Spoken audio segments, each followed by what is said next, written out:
Good morning, everybody. Happy Wednesday. Here's your encouragement today. If you've ever failed in a situation and it just decimated you, it got into your head and you thought to yourself, man, this totally sucks. I'm going to give you a few tips on actually how to fail forward. Well, many of you probably never met my Nana. My Nana actually emigrated to the United States back when my father was 7 years old, and they came over here for more opportunity. My grandfather was offered a job, and he thought it would only be 2 years, and they ended up staying their entire lives. Well, there's a few things that my grandmother gave up in order to come here, but two things she never did. She never gave up her British accent, and she also never gave up her ability to have a stiff upper lip. And that was this idea that, you know what, no matter what we're going through, we're going to learn they would keep up appearances and they would just have a certain way about going about it. But today, when we see failure in our lives, often enough, it's not about just like keeping up appearances. We don't have an ability to really understand its purpose in our lives, and we don't move forward with it. And we often like wear our hearts on our sleeves, and we're a complete mess, and we're not really sure. I see this all the time in sales.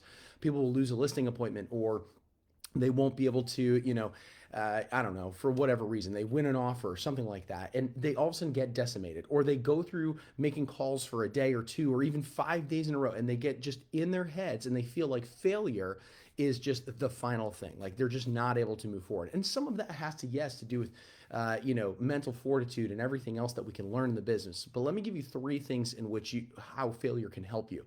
Number one, failure provides clarity. Have you ever been in a situation where something goes wrong and then you look back at the situation, you're like, oh, you know what? I would do that. It happens all the time in football, right? We call these Monday morning quarterbacks.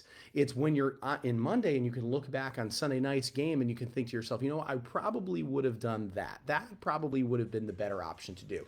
That's the clarity that happens during failure. You're able to actually learn from it and look back. The next thing that happens in clarity is humility, because humility helps us realize when we fail, sometimes we might be in a winning streak, and then when we fail, we're actually able to say to ourselves, I know what I would do moving forward. You have that humility about yourself, and when you have that humility, not only is it attractive to those around you because they want to galvanize and they want to move towards what you're doing, but on top of it, it helps us keep it in a position of humility, and that posture allows us to now see things a little bit more clearly. So it brings humility. So clarity, it brings humility. And the last one, it brings opportunity. Because in the place of opportunity, we can now see, you know what? I know that mistakes that I made on Sunday night's game, and I know the mistake that I made in my business. Now I know what I would do moving forward. Here's the opportunities that you can now see. Now I'll give you this last little tip. I have this little strategy that I use with coaching, and it's called LBs and NTs. LBs and NTs.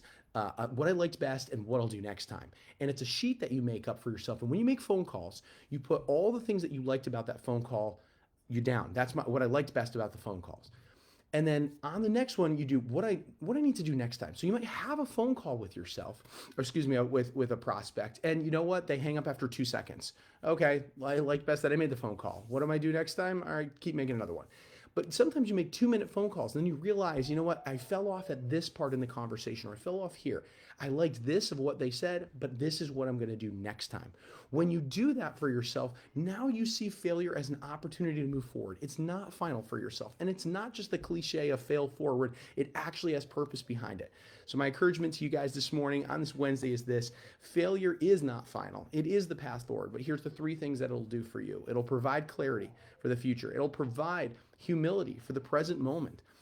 Clarity about the past, humility about your present moment, and it'll also provide opportunity for the future. Hope this helps you guys. Bless you. We'll see you tomorrow.